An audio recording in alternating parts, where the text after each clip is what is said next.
नमस्कार दोस्तों, अगर आप आज आईपीएल में गुजरात टाइटंस और सनराइजर्स हैदराबाद के बीच खेले गए सांसों को रोक देने वाले सबसे रोमांचक महामुकाबले को देखने के बाद खुश हैं, तो हमारी इस वीडियो को एक लाइक करना नहीं भूलिए।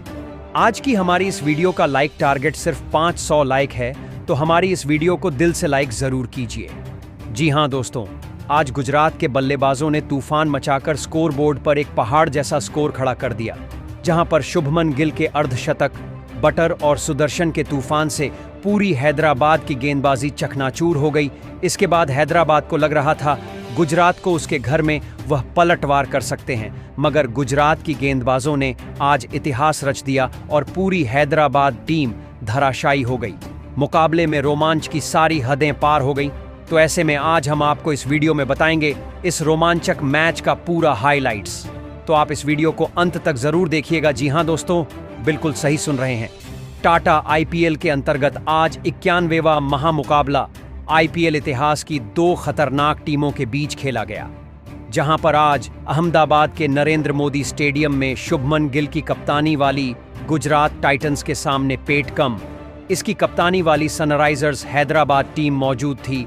इस महामुकाबले में जब टॉस के लिए सिक्का उछाला गया तो सनराइजर्स हैदराबाद के कप्तान पैट कमिंस ने टॉस जीता और पहले गेंदबाजी का फैसला किया, जहां पर गुजरात को पहले बल्लेबाजी करने के लिए आमंत्रित किया गया। उसके बाद रनों की बारिश करने के इरादे से गुजरात टाइटंस के दो दिग्गज ओपनर बल्लेबाज मैदान में उतरे। शुभमन और साई सुदर्शन के कंधों पर इस महामुकाबले में अपनी टीम को एक विस्फोटक ओपनिंग शुरुआत दिलाने की बहुत ही बड़ी जिम्मेदारी थी, जहां सनराइजर्स हैदराबाद की तरफ से पहला ओवर करने की जिम्मेदारी आज मोहम्मद शमी के हाथों में थी। और इस ओवर में ही शुभमन गिल ने अपनी खतरनाक बल्लेबाजी का नजारा पेश करते हुए तीसरी गेंद पर पैडलाइन की गेंद को स्क्वायर लेग की तरफ फ्लिक शॉट लगाकर गगनचुंबी 6 लगा दिया और अपने खतरनाक अंदाज पहले ओवर में जाहिर करते हुए 11 रन बना दिए। इसके बाद जब पारी का तीसरा ओवर फिर से मोहम्मद शमी लेकर आए तो सामने से बल्लेबाजी कर रहे साई सुदर्शन इसमें अपना खतरनाक अंदाज दिखाना चालू करते हैं। दरअसल मोहम्मद शमी को टारगेट करते हुए सबसे पहले तो पहली गेंद पर पुल शॉट लगाकर बाउंड्री के बाहर 4 रन के लिए गेंद को भेज देते हैं। सुदर्शन का बल्ला यही नहीं रुकता दोस्तों, इसके बाद तो वह मोहम्मद शमी को टारगेट करते हुए बैक टू बैक 4 लगातार चौके लगा देते हैं। दरअसल तीसरी गेंद पर साई सुदर्शन ऑफ स्टंप के बाहर डाली गई गेंद पर करारा कट शॉट लगाकर चौका लगा देते हैं। चौथी गेंद पर Sai Sudharsan back to back पैरों पर डाली गई गेंद को खूबसूरती से कलाइयों के सहारे फ्लिक करते हैं। पांचवी गेंद पर हल्के हाथों से खेला गया शॉट था। क्रीज में रहकर आखिरी समय पर थर्ड मैन की तरफ गाइड करके चौका लगाते हैं और अंतिम गेंद पर लेग साइड की ओर शॉट लगाकर गैप में 4 रन बटोरकर इस ओवर में 5 चौके के साथ 20 रन हासिल करके 3 ओवर में टीम को 36 पर पहुंचा देते हैं। शुभमन गिल और साई सुदर्शन के बीच में जिस तरीके की बल्लेबाजी का नजारा आज देखा जा रहा था वह कमाल का था। हैदराबाद के सामने इतनी खतरनाक बल्लेबाजी ने आज हैदराबाद के कप्तान पैट कमिंस को भी परेशान करके रख दिया था। फिर पारी का चौथा ओवर लेकर खुद कप्तान पैट कमिंस आए तो शुभमन गिल ने उनको पहली गेंद पर करारा शॉट लगाकर कवर्स की ओर मिड ऑफ फील्डर के बीच से चौका लगा दे दिया। इसके बाद अगली गेंद पर बैक टू बैक दूसरी बाउंड्री हासिल करके एक और चौका शुभमन गिल लगा देते हैं। दोस्तों, यहां पर गिल का खतरनाक अंदाज अंतिम गेंद पर भी दिखाई देता है और पैट कमिंस को टारगेट करके पैड लाइन पर डाली गई गेंद पर मिड विकेट की ओर फ्लिक करके गगनचुंबी 6 लगा देते हैं। इस ओवर में शानदार 17 रन के साथ 53 रन टीम पहुंच जाती है। शुभमन गिल और साई सुदर्शन 200 से भी ज्यादा की स्ट्राइक रेट के साथ बल्लेबाजी कर रहे थे। यह हैदराबाद के लिए बहुत ज्यादा दबाव देने वाले पल थे। इनका विकेट वह नहीं ले पा रहे थे। पारी का 5वां ओवर जब हर्षल पटेल लेकर आए तो साई सुदर्शन इसमें अपना खतरनाक अंदाज दिखाते हुए पहली गेंद पर एक शानदार चौका लगा देते हैं। मिड ऑन फील्डर के पास फील्डर नहीं रोक पाए थे।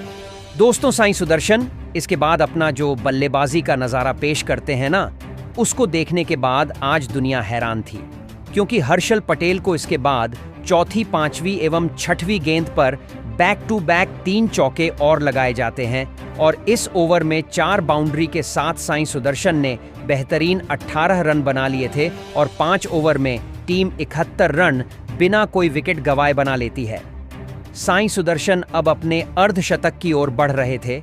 दूसरी तरफ उनके सामने बल्लेबाजी कर रहे शुभमन गिल, जो कि इतनी तेज बल्लेबाजी के लिए नहीं जाने जाते, आज अलग ही अंदाज में बल्लेबाजी करके हैदराबाद के गेंदबाजों को चकनाचूर कर रहे थे।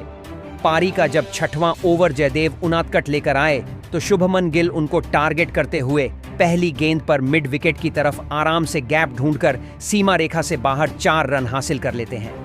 दूसरी गेंद पर जयदेव उनादकट को टारगेट करते हुए शुभमन गिल बेहतरीन एक स्लोवर बाउंसर को शॉर्ट फाइन लेग की तरफ चौके के लिए भेज देते हैं और इस प्रकार 6वें ओवर में 11 रन के साथ पावर प्ले समाप्त होने तक टीम ने तूफानी बिना कोई विकेट गंवाए 62 रन बना लिए थे। एक तरफ शुभमन गिल का खतरनाक अंदाज दिखा रहा था, दूसरी तरफ साईं सुदर्शन भी अपने बेहतरीन अंदाज में अर्धशतक के करीब पहुंच गए थे। इन दोनों के बीच में बेहतरीन 87 रन की साझेदारी हो गई थी। अब 7वां ओवर लेकर जीशान अंसारी आते हैं। साईं सुदर्शन उनको 5वीं गेंद पर एक बड़ा शॉट लगाने जाते हैं। हेनरी क्लासन ने बेहतरीन कैच लिया था और आज साईं सुदर्शन महज 48 रनों की तूफानी पारी खेलकर आउट हो गए थे। 87 पर पहला गुजरात को झटका लगता है। अब पहली तूफानी बल्लेबाजी के बाद एक और घातक बल्लेबाज जोस बटलर मैदान पर उतरते हैं और यहां से जोस बटलर और शुभमन गिल मिलकर अपनी टीम के लिए तूफानी अंदाज में बल्लेबाजी करना चालू कर देते हैं। दरअसल 9वें ओवर में जीशान अंसारी जब वापस गेंदबाजी करने आते हैं तो जोस बटलर पहली गेंद पर एक शानदार शॉट लगाकर सामने की तरफ कड़क 6 लगा देते हैं। इस प्रकार 9 ओवर समाप्त होने तक टीम बेहतरीन एक विकेट खोकर 103 रन बना लेती है। इतनी तूफानी शुरुआत जो कि आज सनराइजर हैदराबाद के लिए किसी बुरे सपने से कम नहीं थी। हैदराबाद का एक एक गेंदबाज चुन चुनकर कूटा जा रहा था। पहला विकेट लेने के बाद भी अब रनों की गति नहीं रुक रही थी। 10वां ओवर लेकर जब तेज गेंदबाज और सबसे अनुभवी गेंदबाज मोहम्मद शमी आते हैं तो शुभमन गिल उनको घातक अंदाज दिखाकर बेहतरीन पहली गेंद पर मिड विकेट बाउंड्री की तरफ से एक चौका लगा देते हैं।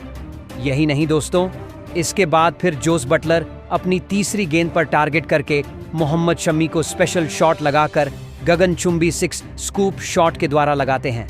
दोस्तों, इसके बाद शुभमन गिल अपने अर्धशतक की तरफ बढ़ रहे थे। 5वीं गेंद पर मोहम्मद शमी को एक शानदार चौका लगाकर अपना अर्धशतक भी शुभमन गिल ने तूफानी अंदाज में पूरा किया था। ड्रेसिंग रूम में तालियां गड़गड़ा उठी थीं और 10 ओवर में टीम 120 रन एक विकेट खोकर बना चुकी थी।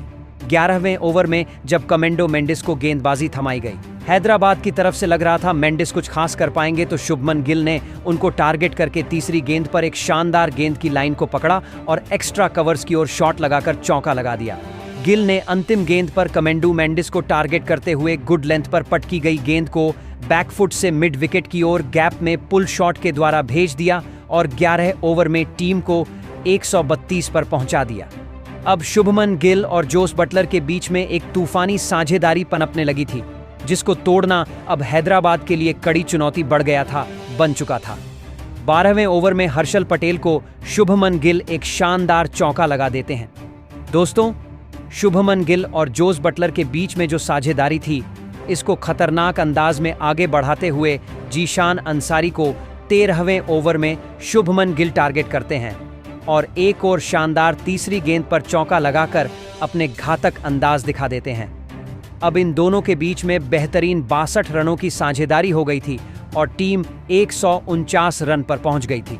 लग रहा था शुभमन गिल शायद आज शतक लगाएंगे, मगर जीशान अंसारी 13वें ओवर की अंतिम गेंद पर एक जोस बटलर को गेंद करते हैं। रन लेने के चक्कर में आज शुभमन गिल आउट हो जाते हैं और उनको लग रहा था नॉट आउट है, इसलिए वह गुस्सा में गए थे। 38 गेंदों में 200 की स्ट्राइक रेट से 76 रन की तूफानी पारी खेलकर आज शुभमन गिल ने अपने घातक अंदाज को दिखाया था। अब दूसरा बड़ा झटका गिर जाने के बाद टीम का साथ देने के लिए वॉशिंगटन सुंदर आते हैं और जॉस बटलर फिर 16वें ओवर में पैट कमिंस को टारगेट करते हुए चौथी गेंद पर एक करारा फुल शॉट मिड विकेट की तरफ खेल देते हैं। अधिक गति गेंद की नहीं थी, मगर शॉट में इतनी ताकत थी कि सीधी सीमा रेखा से बाहर 4 रन के लिए गेंद चली जाती है। फिर 17वें ओवर जब जीसन अंसारी को दिया जाता है तो जोस बटलर उनको टारगेट करते हुए दूसरी गेंद पर एक गगनचुंबी 6 बेहतरीन लॉफ्ट करके लगा देते हैं। इस ओवर की अंतिम गेंद पर जीसन अंसारी को जोस बटलर एक अपने बेहतरीन बल्ले से पिक करके स्वीप रिवर्स स्वीप शॉट लगाकर चौका लगा देते हैं और इसके साथ ही जोस बटलर 31 गेंदों में अपना तूफानी अर्धशतक पूरा कर लेते हैं। 17 ओवर में आज टीम ने 2 विकेट खोकर 188 रन की बेहतरीन पारी खेल ली थी और अपने 200 के करीब पहुंच रहे थे।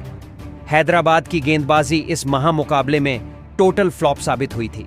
इसको देखकर तो अब पैट कमिंस के चेहरे की हवाइयां उड़ी हुई थीं और अब उनकी वापसी करना असंभव नजर आ रहा था। 18वें ओवर में हर्षल पटेल को गेंदबाजी दी जाती है तो जोस बटलर उनका स्वागत बेहतरीन तरीके से करते हैं। दरअसल चौथी गेंद पर स्मैश कवर्स की तरफ करके एक टाइमिंग के साथ प्लेसमेंट के द्वारा चौका लगाया जाता है। अंतिम गेंद पर तो जोश बटलर तूफानी अंदाज में स्टैंड एंड डिलीवर करके गेंद को सीधी सीमा रेखा से बाहर साइड स्क्रीन की तरफ 6 के लिए भेज देते हैं। 18 ओवर समाप्त होने तक टीम 2 विकेट खोकर 203 रन बना चुकी थी और बेहतरीन अपना घातक अंदाज दिखाते हुए जोस बटलर भी शतक की तरफ बढ़ रहे थे। मगर पारी के 19वें ओवर में कप्तान पैट कमिंस आते हैं और जोस बटलर को वह चौथी गेंद पर अभिषेक शर्मा के हाथों कैच आउट करा देते हैं और आज जोस बटलर 66 रन की एक विस्फोटक पारी खेलकर पवेलियन गए थे, मगर उन्होंने अपनी टीम को बेहतरीन 200 रन के पार पहुंचा दिया था। इसके बाद बल्लेबाजी करने के लिए शाहरुख खान आते हैं और शाहरुख खान लगता है आज ड्रेसिंग रूम से ही सेट होकर आए थे। 19वें ओवर की अंतिम गेंद पर पैट कमिंस को एक बड़े शॉट छन्नाटेदार शॉट लगाकर गेंद को सीधा 6 के लिए भेज देते हैं और 3 विकेट खोकर टीम 19 ओवर में 212 रन बना चुकी थी। इसके बाद अंतिम ओवर लेकर जयदेव उनादकट आते हैं तो वॉशिंगटन सुंदर उनको घातक अंदाज दिखाते हुए पहली गेंद पर एक बड़ा शॉट लगाते हैं। लेग साइड की तरफ अपनी पूरी ताकत के साथ पुल शॉट से गगनचुंबी 6 हासिल करते हैं, मगर दूसरी गेंद पर वॉशिंगटन सुंदर को जयदेव उनादकट नीतीश कुमार रेड्डी के हाथों कैच आउट कराकर अपनी वापसी करते हैं और आज वॉशिंगटन सुंदर 21 रन बनाकर पवेलियन चले गए थे। इसके बाद बल्लेबाजी करने के लिए राहुल तेवतिया आते हैं तो राहुल तेवतिया अभी आते ही अगली गेंद पर जयदेव उनादकट को एक गगनचुंबी 6 लगाकर अपना घातक अंदाज दिखा देते हैं और अपनी टीम को एक आगे बढ़ा रहे थे। इसके बाद दोस्तों राहुल तेवतिया और शाहरुख खान अपनी टीम को एक बेहतरीन स्कोर तक बढ़ा पाते, मगर फिर 5वीं गेंद पर जयदेव उनादकट अनिकेत वर्मा के हाथों राहुल तेवतिया को आउट कर देते हैं और 3 गेंदों में राहुल तेवतिया 6 रन बनाकर चले गए। इसके बाद बल्लेबाजी करने आए राशिद खान को भी अगली गेंद पर उनादकट खुद कैच आउट कराकर पवेलियन की राह दिखा देते हैं और आज राशिद खान बिना कोई विकेट बिना कोई रन बनाए पवेलियन लौट गए, मगर निर्धारित 20 ओवर में 6 विकेट खोकर टीम ने 224 रन बना लिए थे और 225 रन का एक पहाड़ जैसा लक्ष्य छस करने के लिए सनराइजर हैदराबाद को दिया था। अब इतने बड़े लक्ष्य के जवाब में सनराइजर हैदराबाद की तरफ से 2 घातक बल्लेबाज मैदान पर उतरे, जहां आज फिर से ट्रेविस और अभिषेक शर्मा के कंधों पर अपनी टीम को विस्फोटक अंदाज में शुरुआत दिलाने की जिम्मेदारी थी और हैदराबाद की ओपनिंग जोड़ी ने भी मैदान में उतरते ही धमाकेदार बल्लेबाजी करना शुरू कर दिया। पारी के पहले ही ओवर में गेंदबाजी पर आए मोहम्मद सिराज के खिलाफ ट्रेविस हेड और अभिषेक शर्मा की इस जोड़ी ने एक चौका और एक शानदार छक्का लगाकर हैदराबाद की पारी की शुरुआत की थी। हैदराबाद के यह दोनों ही ओपनर बल्लेबाज गुजरात की गेंदबाजी के सामने लाजवाब बल्लेबाजी कर रहे थे। यह हैदराबाद की ओपनिंग साझेदारी जितनी देर तक मैदान में खड़ी रहने वाली थी, तब तक कप्तान शुभमन गिल की परेशानी कम नहीं हो सकती थी। ईशांत शर्मा के खिलाफ तो ट्रेविस हेड और अभिषेक शर्मा की यह जोड़ी लगातार बड़े शॉट खेल रही थी, जिस वजह से कप्तान शुभमन गिल को प्रसिद्ध कृष्णा को गेंदबाजी पर लगाना पड़ा और फिर प्रसिद्ध कृष्णा ने आते ही गजब की बल्लेबाजी कर रहे ट्रेविस हेड को राशिद खान के हाथों कैच आउट कर दिया। ट्रेविस हेड इस मुकाबले में 16 गेंद में 20 रन बनाकर आउट हो गए थे। हैदराबाद की इस खतरनाक ओपनिंग साझेदारी के टूटने के बाद अब बल्लेबाजी के लिए ईशान किशन मैदान में उतरे थे। लेकिन विकेट गिरने के बाद भी अभिषेक शर्मा के बल्लेबाजी के ऊपर उसका कोई भी असर नहीं हो रहा था। अभिषेक शर्मा इस मुकाबले में शानदार फॉर्म में नजर आ रहे थे। बैटिंग पावर प्ले में हैदराबाद की टीम ने 57 रन स्कोर बोर्ड पर लगा दिए थे। अब यहां से सेट हो चुके अभिषेक शर्मा और नए बल्लेबाज ईशान किशन के बीच एक और महत्वपूर्ण साझेदारी हैदराबाद की टीम के लिए बननी शुरू हो चुकी थी।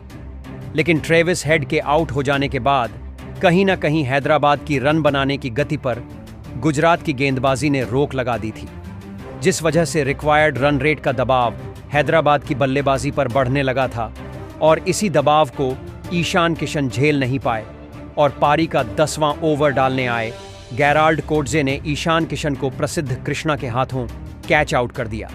ईशान किशन 17 गेंद में सिर्फ 13 रन बनाकर आउट हो गए। ईशान किशन की इस विकेट की वजह से हैदराबाद की मुश्किलें और भी ज्यादा बढ़ चुकी थीं। अब दबाव पूरी तरह हैदराबाद की बल्लेबाजी पर साफ दिख रहा था। अब मैदान पर हेनरी क्लासेन आए थे और फिर हेनरी क्लासेन ने सेट हो चुके अभिषेक शर्मा के साथ एक और साझेदारी अपनी टीम के लिए बनाना शुरू कर दिया था। अभिषेक शर्मा ही अब हैदराबाद की इस मुकाबले में एक बड़ी उम्मीद थे और फिर अभिषेक शर्मा ने राशिद खान को अपना निशाना बनाया और राशिद खान के पहले ही ओवर में अभिषेक शर्मा ने एक गजब का छक्का लगा दिया। तो वहीं इसी ओवर में हेनरी क्लासेन के भी बल्ले से एक गजब का छक्का सभी को देखने को मिला। तो वहीं शानदार बल्लेबाजी कर रहे अभिषेक शर्मा ने उसके अगले ही ओवर में एक धमाकेदार छक्का लगाते हुए अपना इस मुकाबले का एक अद्भुत अर्धशतक पूरा कर लिया। लेकिन रिक्वायर्ड रन रेट बहुत ही ज्यादा ऊपर जा चुका था। अब इन दोनों ही बल्लेबाजों को गुजरात की गेंदबाजी पर पलटवार करके हर एक ओवर में चौके लगाना बहुत ही ज्यादा जरूरी हो चुका था। इस करो या मरो वाले मुकाबले में अब अभिषेक शर्मा और हेनरी क्लासेन की इस जोड़ी पर अपनी टीम को प्ले-ऑन की दौड़ में जीवित रखने की बहुत ही बड़ी जिम्मेदारी आ चुकी थी। लेकिन गुजरात की गेंदबाज पर बड़े शॉट खेलना इतना भी ज्यादा आसान नहीं था। कप्तान शुभमन गिल ने अब इस मुकाबले पर अपना शिकंजा कसना शुरू कर दिया था। लेकिन इसी बीच हेनरी क्लासेन और अभिषेक शर्मा की इस जोड़ी की 50 रनों की साझेदारी भी पूरी हो चुकी थी। तो वहीं पारी के 15वें ओवर में गेंदबाजी पर आए ईशांत शर्मा के खिलाफ हेनरी क्लासेन और अभिषेक शर्मा ने 2 चौके इस ओवर में लगा दिए थे। लेकिन इस ओवर की अंतिम गेंद पर ईशांत शर्मा ने अपने अनुभव का पूरी तरह इस्तेमाल करते हुए खतरनाक बल्लेबाजी कर रहे अभिषेक शर्मा को मोहम्मद सिराज के हाथों कैच आउट कर दिया। अभिषेक शर्मा 41 गेंदों में 74 रनों की एक शानदार पारी खेलकर आउट हो गए थे। अभिषेक शर्मा का यह विकेट गुजरात की टीम के लिए बहुत ही बड़ी सफलता थी। अब मैदान पर अनिकेत वर्मा आए थे, लेकिन उसकी अगली ही ओवर में दूसरे छोर पर सेट हो चुके हेनरी क्लासेन को प्रसिद्ध कृष्णा ने जोस बटलर के हाथों कैच आउट कर दिया। हेनरी क्लासेन इस मुकाबले में 18 गेंद में 23 रन बनाकर आउट हो गए थे। अब हैदराबाद की इस मुकाबले की सभी उम्मीदें खत्म होने लगी थी। गुजरात की गेंदबाजी ने इस मुकाबले में अपने प्रदर्शन से सभी के दिल जीत लिए थे। अब मैदान पर नीतीश कुमार रेड्डी आए थे, लेकिन अब मुकाबला आखिरी 4 ओवरों में पहुंच चुका था, जहां पर हैदराबाद की टीम को जीत के लिए 80 रन बनाने थे। अभी यहां से कोई चमत्कार ही हैदराबाद की टीम को इस मुकाबले में जीता सकता था। लेकिन तभी पारी का 17वां ओवर डालने आए मोहम्मद सिराज ने इस ओवर में ऐसी हैरान करने वाली गेंदबाजी करके दिखाई जिसने सभी को आश्चर्यचकित कर दिया। दरअसल मोहम्मद सिराज ने अपने इस ओवर में पहले तो अनिकेत वर्मा को शाहरुख खान के हाथों कैच आउट कर दिया। अनिकेत वर्मा इस मुकाबले में 7 गेंद में 3 रन बनाकर आउट हो गए। तो वहीं अनिकेत वर्मा के बाद बल्लेबाजी पर आए कमेंदु मेंडिस को उनकी पहली ही गेंद पर मोहम्मद सिराज ने जोस बटलर के हाथों कैच आउट कर दिया। कमेंदु मेंडिस इस मुकाबले में अपना खाता भी नहीं खोल पाए। मोहम्मद सिराज की इस ओवर में गजब की गेंदबाजी की वजह से अब हैदराबाद की इस बल्लेबाजी ने गुजरात की गेंदबाजी के सामने घुटने टेक दिए थे। अब यह स्कोर हासिल करना हैदराबाद के बस का नहीं रह गया था। अब मैदान पर कप्तान पैट कमिंस आए थे और अंत में पैट कमिंस और नीतीश कुमार रेड्डी ने थोड़े बहुत बड़े शॉट गुजरात की गेंदबाजी के सामने लगाए थे, लेकिन इसका कोई भी असर इस मुकाबले पर नहीं हुआ और अंत में इस रोमांचक मुकाबले को गुजरात की टीम ने 38 रनों से अपने नाम कर लिया और हैदराबाद की प्लेऑन में पहुंचने की उम्मीदों को और भी ज्यादा मुश्किल बना दिया। लेकिन दोस्तों, गुजरात के इस मुकाबले में जीत के असली हीरो साबित हुए उनके कप्तान खुद शुभमन गिल, जिन्होंने इस मुकाबले में अपने कप्तानी से सभी के दिल जीत ली। तो वही बल्लेबाजी के वक्त शुभमन गिल ने एक धुआंधार कप्तानी पारी खेल के दिखाई। कप्तान शुभमन गिल ने इस महामुकाबले में केवल 38 गेंदों में 10 चौके और 2 हैरान करने वाले छक्के लगाते हुए 200 की स्ट्राइक रेट से 76 रनों की एक लाजवाब पारी खेली और इसी के चलते गुजरात की टीम अंत में यह महामुकाबला जीत पाई। तो दोस्तों, आप कप्तान शुभमन गिल की इस अद्भुत कप्तानी पारी के लिए मैन ऑफ द मैच के अवार्ड से भी नवाजा गया। ऐसे में आप शुभमन गिल की कप्तानी और उनकी बल्लेबाजी को उन्हें 10 में से कितने अंक देना चाहेंगे? आप अपनी राय नीचे कमेंट में देना बिल्कुल भी ना भूलें। धन्यवाद।